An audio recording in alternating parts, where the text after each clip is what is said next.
Hello everyone, welcome or welcome back. Welcome if you're new here. My name is Sarah Jane and I am someone who is in my 30s vlogging my life in DC. So if that type of content interests you, or if you also like reading content, be sure to give this video a thumbs up and subscribe because it really helps support my channel. We're really comfy today.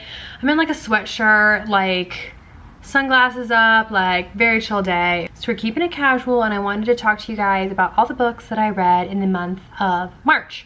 So I read 7 books total, which I'm starting to see is kind of like my rhythm and speed is 7 books. So that's good to know. A lot of them were audiobooks or e-reader books because I actually got an iPad and I started reading on that, which has been really nice. So I actually only have 1 physical book with me. So the first book was The Locked Door by Freida McFadden. I listened to this on an audiobook format through Libby. So in this book, we're following Nora Davis, which when the book starts, she is 11 years old and she does not know that her father is actually killing people in their basement. Fast forward decades later, her father is in jail and she is now a respected surgeon. Then one day, one of her female patients is murdered in the same way that her father used to murder young women. So it becomes a little suspect because people know that she is the daughter of this man, and things get a little interesting.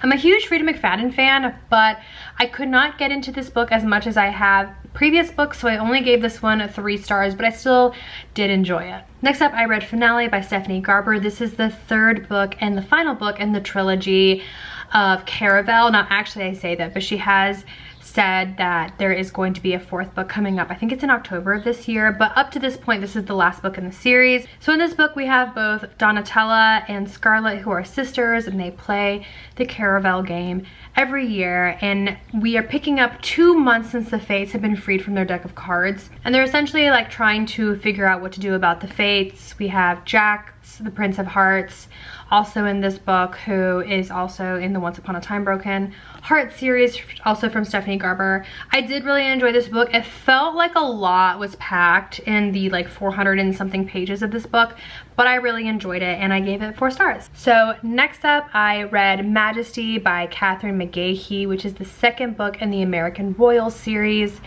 I listened to this one on audiobook. So in this book, we're picking up right where the 1st book left off, which I don't want to give too many spoilers away, but essentially Beatrice is having to ascend to the throne. Now in this world, we are living in a world where America, instead of becoming a democracy, after the Revolutionary War, we became a monarchy, and everyone from the monarchy is descendants of Washington.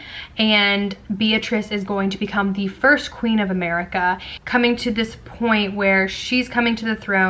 She's trying to figure out her love life because she's coming to the throne early, and all the family members who are supporting this kind of situation.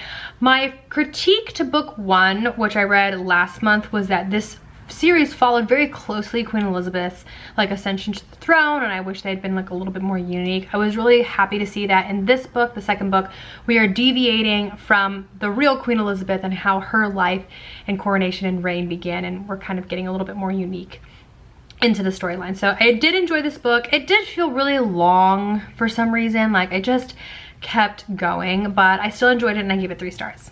All right, next book is The Fury by Alex Michaelides. This is his 3rd book. He also wrote The Silent Patient and The Maidens.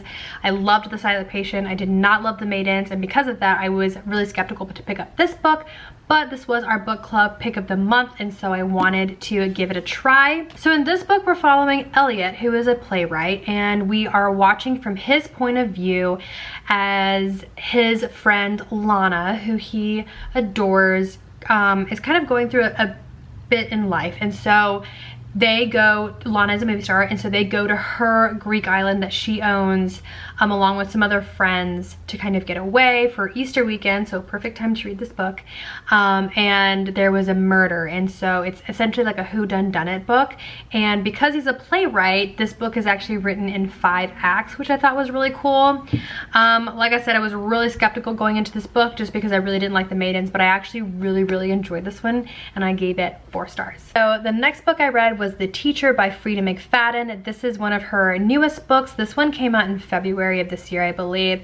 once again, really big Frida McFadden fan, and so I was interested to read it. So in this book, we're following 3 characters, Eve, Addie, and Nate. And essentially the storyline is we are following a high school 16-year-old who falls in love with her English teacher, who was ironically married to her math teacher. And because of that whole plot line, I had a really hard time getting into this book. It just gave me the I couldn't do it. And so I was gonna actually rate this book a 2-star, but I will say what you find out in the epilogue completely like whiplashed me and made me bring it up to a 3-star. So overall, I read 2 Frida McFadden books this month, and I actually really didn't like either of them, which is kind of a bummer. So I might hold off reading another Frida McFadden book because I think I need a little bit of like a pause from her. Okay, so next up I read Queens of the Masira by Hannah M. Lynn. This is the 3rd book in the Grecian Women trilogy. So I actually haven't read the other 2. There's Spartan's Sorrow and Athena's Child, which are book 1 and 2. I haven't read either of them. I just really love the Amazon. So when I saw that this book was on Kindle Unlimited, I was like, okay, like I want to read this. So essentially this book was super interesting. Following the 4 Queens of the Amazons, I did not understand that going into the book because the first 2/3 of the book is about Hippolyte, which is I feel like the one everybody knows about, but we also talk about Antiope and the 2 other sisters as well. And it's essentially the rise and fall of the Amazons, which was super interesting because I feel like sometimes I pick up Greek mythology books and I'm just kind of like, oh, they're okay. Like I felt like for example, when I read Circe or when I read Son of Achilles, I just couldn't get into the writing. I felt like Queens of the Masira was written in a way that I could understand it a lot better, and I really appreciated that. So I actually gave this book 4 stars. Okay, and the last book I read this month, which was also an audiobook, was Peril and Pink by Sydney Lee. This is the 1st book in the Hudson Valley Bed and Breakfast mystery series. This is also a debut novel for Sydney Lee, so that was kind of exciting to get to listen to that. We are essentially at this bed and breakfast called the Pearl in Hudson Valley, and this is the grand opening weekend for the bed and breakfast, and there is a murder, and so it's sort of like a whodunit once again. I always try to be more gentle with debut authors because, you know, it's their first time putting out a book.